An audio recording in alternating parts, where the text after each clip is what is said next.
pada PRU yang lepas lah, kita dapat melihat lah, khususnya di Tanjung Karang, para penyokong ataupun ahli-ahli UMNO khususnya, dia seperti hilang punca lah. Dia jadi panik sekejap, dalam dilema nak pergi ke mana, dan akhirnya dapat dibuktikan di Dun Sungai Burung, yang kita anggap sebagai kubu kuat Barisan Nasional pada itu, Barisan Nasional tewas dengan jumlah yang agak besar, 5,000 lebih pada kalau tak silap saya lah kan. Jadi Datuk boleh cerita sedikit lah, apa yang terjadi sebenarnya? Terima kasih Anwar.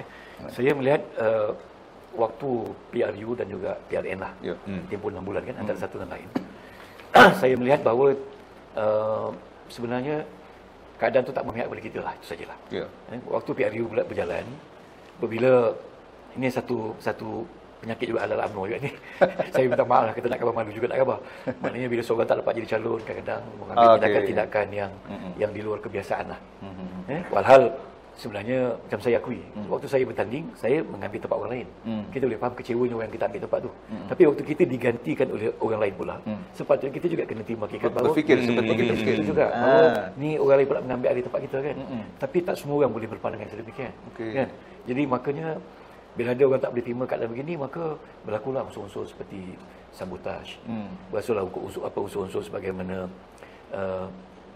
tidak bagi kerjasama dan sebagainya. Kan?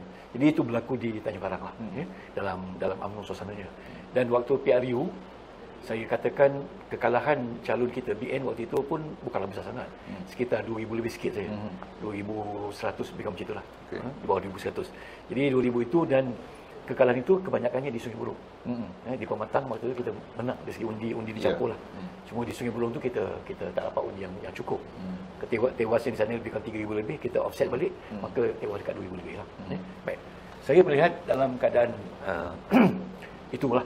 Kemudian yang kedua, saya sambung sikit, selepas 6 bulan kita mengadakan PRN. Waktu PRN diadakan, kerajaan Perpaduan itu baru ditubuhkan baru berumur 6 bulan. Iyalah. 6 bulan ni. Jadi masing-masing pun dalam keadaan masih kata kalau aja terpinga-pinga ke mana nak pergi. Dengan UMNO tiba-tiba hilang kerajaan. Dalam keadaan Pakatan Harapan menang agak besar, tapi tak cukup numbers. Jadi dalam keadaan tu ahli-ahli UMNO sendiri pun tak tahu ke mana ada tuju kita lah waktu itu.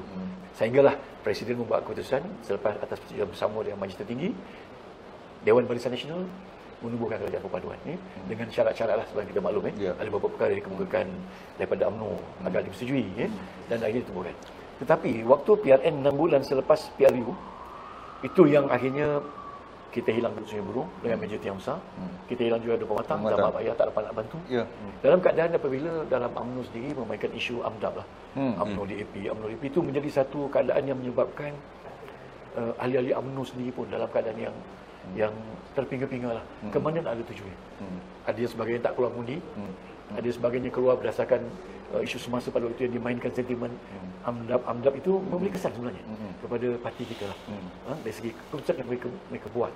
Sebab kerajaan baru dibentuk. 6 bulan memang tak cukup langsung untuk kita nak jelaskan kepada ahli-ahli UMNO. Khususnya lah, saya percaya Pakatan Harapan alhamdulillah tak ada isu.